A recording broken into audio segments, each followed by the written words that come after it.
Team जीतती है जिस टीम के अंदर उत्साह होता है, जिनका मनोबल बढ़ा हुआ होता है, जिनके मन में संकल्प होता है। और मुझे बड़े कहने में गर्व महसूस होता है कि आज अगर किसी के पास एक उत्साही ईमानदार वर्करों की, कार्यकर्ताओं, पदाधिकारियों की सेना है तो बहुजन समाज की ये सेना भीम आर्मी आजाद समाज पार्टी के रूप में मुझे दिखाई देती है। मनोबल की दाद देता हूं और मैं आपके उत्साह की कदर करता हूं।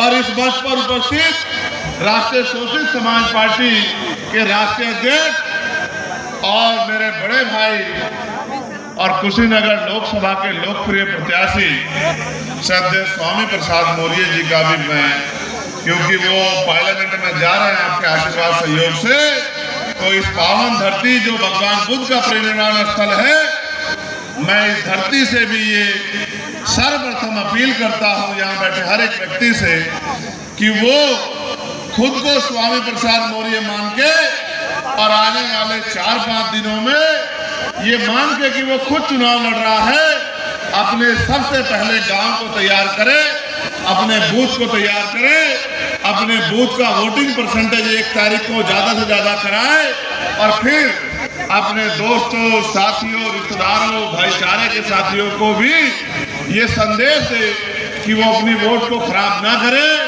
और एक वोट माननीय स्वामी प्रसाद मौर्य जी को डालकर गन्ना किसान को कामयाब बनाने का काम करे और अपनी मजबूत आवाज को दिल्ली पार्लियामेंट में भेजने का काम करे।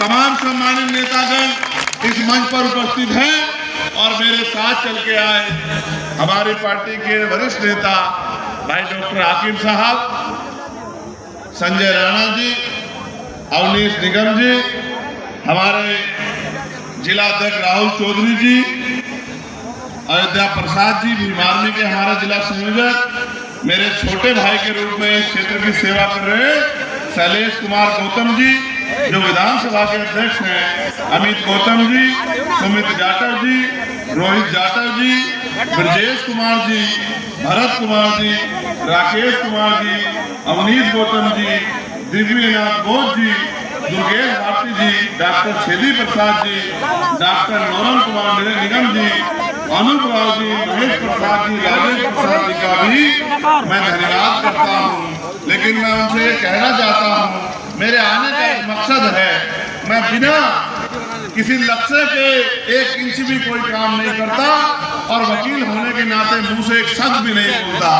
मैं यहाँ इसलिए आया हूँ कि बड़ी उम्मीद है मुझे आपसे कि देश में जिनका राज होता है उन्हीं की सुनवाई होती है, जिनका नेता ताकत में होता है उन्हीं को न्याय मिलता है। कहा यह जाता है कि न्याय जन्मसिद्ध अधिकार है, लेकिन ये सच नहीं है। न्याय भी उनको मिलता है जिनका नेता मजबूत होता है। अगर न्याय मांगने से मिल जाता तो हमें हाथरस की जैसी घटनाओं पर आंदोलन नहीं करना पड़ता और 69,000 शिक्षक भर्ती में जब पिछड़े और दलित वर्ग के बच्चों का अधिकार ये सरकार डकैती मान लेती है तो हमें और उन बच्चों को आंदोलन नहीं करना पड़ता। जब पुलिस की भर्ती में 48 लाख बच्चे फार्म भरते हैं और 400 रुपए पर बच्चे के हिसाब से 200 करोड़ रुपए सरकार पे इकट्ठा होता है और फिर वो भर्ती में घोटाला हो जाता है और कोई पूछने वाला नहीं होता, ये तभी होता है जब आपका नेता कमजोर होता है। ये जो जुर्म जाति का शिकार हम लोग हैं, बड़ी बड़ी बातें चलती हैं कि कानून व्यवस्था बड़ी अच्छी है। कानून व्यवस्था का उदाहरण मैं खड़ा हूँ, मेरे ऊपर 4 गोली चलाई गई, ये इस बात का उदाहरण है कि उत्तर प्रदेश में गुंडा राज चल रहा है। कानून का राज भारतीय जनता पार्टी के नेताओं की चौखट पे। जब आप समझिए मेरे जैसा व्यक्ति सुरक्षित नहीं है, जिसको चाहने वाले करोड़ों लोग हैं, तो आम गरीब दलित पिछड़े किसान मजदूर का क्या हाल होगा। गांव में रहने वाली माता बहनों को किस तरह की जिंदगी का सामना करना पड़ता होगा, हमने वो भी दौर देखा। जब हम ताकत में थे तो किसी सामंती की हैसियत नहीं होती थी कि गरीब की बच्ची की तरफ आंख उठा के देख ले, किसी गरीब की जमीन छीन ले, किसी गरीब को पीट दे, किसी गरीब की तरफ आंख उठा दे लेकिन जैसे जैसे हम ताकत में कमजोर हुए हमारा पिछला आंदोलन कमजोर होता गया और सत्ता में दूसरे लोग आए तो वो अपने हिसाब से सत्ता को चलाने लगे। आज तो जमीन के साथ हमारी इज्जत भी खतरे में चली गई है और हम पे आगे बढ़ने का एक ही मात्र रास्ता है, वो है शिक्षा। और शिक्षा का बाजारीकरण हो गया है। बड़े बड़े कॉलेज आपके बराबर में खोल दिए गए हैं जिनमें गरीब आदमी घुस भी नहीं सकता। बड़े बड़े हॉस्पिटल बना दिए गए हैं जिनमें गरीब आदमी का इलाज नहीं होता। यहाँ तक कि जिंदा से तो पैसे लेते ही हैं लेकिन मरने के बाद भी डेड बॉडी तब देते हैं जब आप उनका पूरा पैसा चुका देते हो। जिस देश में भारतीय जनता पार्टी के हमारे यशस्वी प्रधानमंत्री ये कहे कि 80 करोड़ लोगों को मैं सस्ता राशन देता हूँ, उस देश की हालत समझिए। जबकि कहना उनको ये चाहिए कि हमारी नाकामी और निकम्मेपन की वजह से हमने समय मांगा था 50 दिन का, लेकिन जनता ने हमें 10 साल दिए, हम किसी का भला नहीं कर पाए। और जो हम थोड़ा बहुत सरकारी डिपार्टमेंट था जिसमें नौकरी करके दलित पिछड़े किसान मजदूर वर्ग के बच्चे आगे बढ़ जाते थे, हमने वो सारे डिपार्टमेंट लगभग प्राइवेट कर दिए। ना इस देश में सरकारी नौकरी होगी, ना दलित पिछड़े वर्ग के बच्चों को कोई कुर्सी पे बैठने देगा। आज भी छुआछूत भेदभाव है। इसका उदाहरण आपको देखना हो तो कांग्रेस के एक बड़े नेता ने कहा कल अपने बयान में कि भाई ये जो देश की व्यवस्था है, ये जो जाति व्यवस्था बनी है, ये जो नीची जातियों को अपमानित करने के लिए और उनके अधिकारों पर डाका डालने के लिए बनी है। इसका मतलब ये है हमारे महान पुरुष तो 40-40 साल पहले बात कह रहे थे, उनको समझ में आई क्योंकि जमीन पे अब उतरे और जमीन पे उतर के उन्होंने देखा है कि इस देश की सबसे बड़ी सच्चाई अगर कोई है तो वो इस देश की जाति है। जाति के आधार पे आदमी को आका जाता है। आप स्वामी प्रसाद मौर्य जी को एक जात का नेता मत मानो। स्वामी प्रसाद मौर्य जी पूरे पिछड़े दलित कमजोर हक वंचित समाज बहुजन समाज के नेता है। और मैं आपसे अपील करता हूँ, हमारी आंखें खुली हुई हैं, हम लोग पढ़ लिख लिए हैं, दोस्त दुश्मन को पहचानने लगे हैं, अच्छे बुरे में फर्क महसूस करने लगे हैं। अगर आपको भूख लगी हो और जहर खाने को सामने रख दिया जाए तो क्या जहर खाओगे?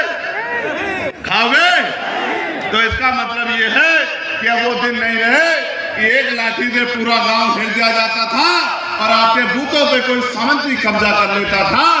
आज तो मेरा नौजवान साथी मूंछों पे ताव देके अपने हक की लड़ाई लड़ता है और अधिकारी कर्मचारियों से सीना तान के बात करता है।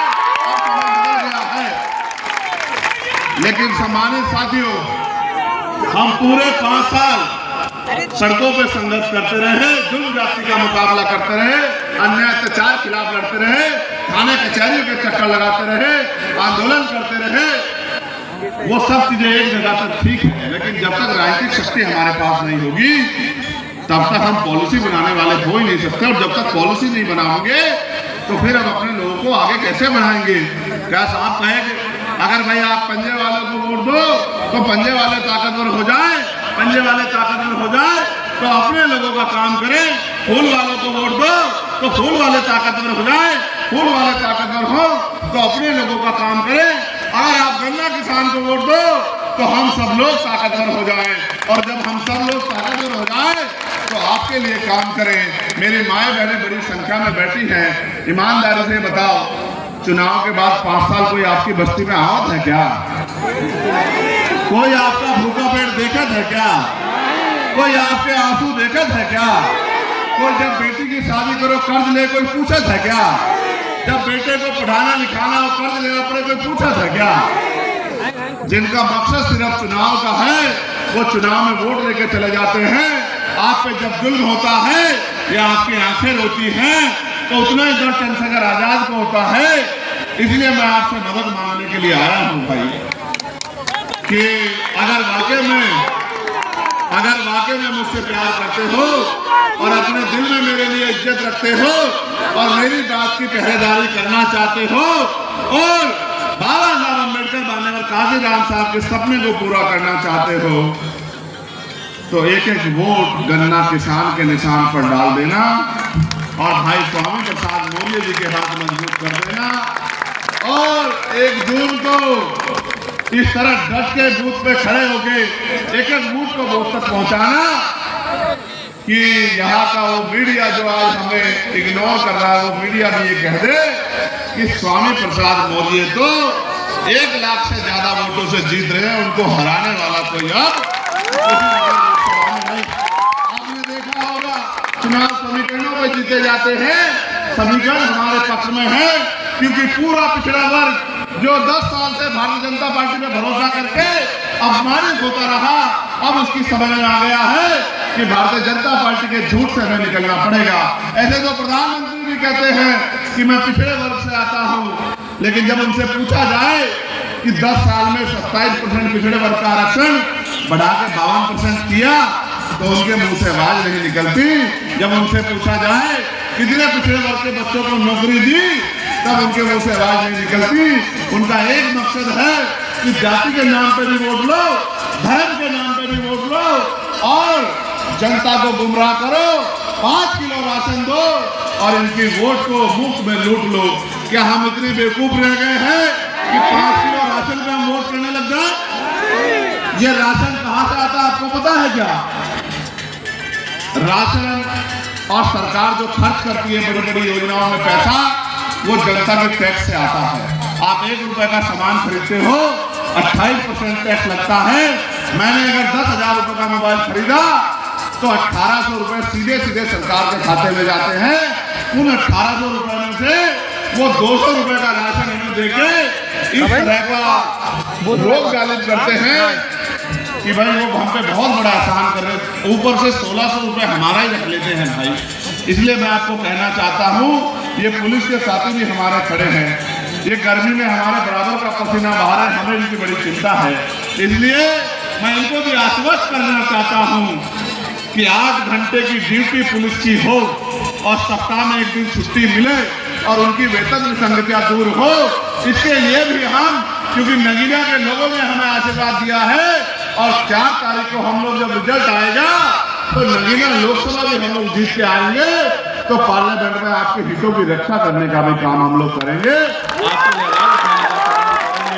और तो और आपको जान के अचरज होगा, भैया आपको भी जानकारी शायद सरकार में रहे तो होगी, 180 रुपए भत्ता मिलता है इनको कपड़ा धुलाई का, और जब से कई पॉलिसी लागू हुई तब से तो वो भी ना मिले। ये बेचारे भी बड़े परेशान हैं, इनकी हालत भी बड़ी खराब है, क्योंकि कोई नेता का बेटा सरकार पुलिस की नौकरी नहीं करे। ये भी किसान मजदूर के बालक है, बेटियां हैं, इनकी चिंता भी किसान मजदूर के नेता को करनी पड़ेगी। इसलिए इनकी आवाज भी हम उठाएंगे और अगली रीढ़ लाके जो दलित पिछड़ा के बच्चे सरकारी नौकरी में आर्मी में जाकर देश की सेवा करते थे, उनकी आवाज भी हम उठाएंगे, उस अग्निवीर का इलाज भी करेंगे।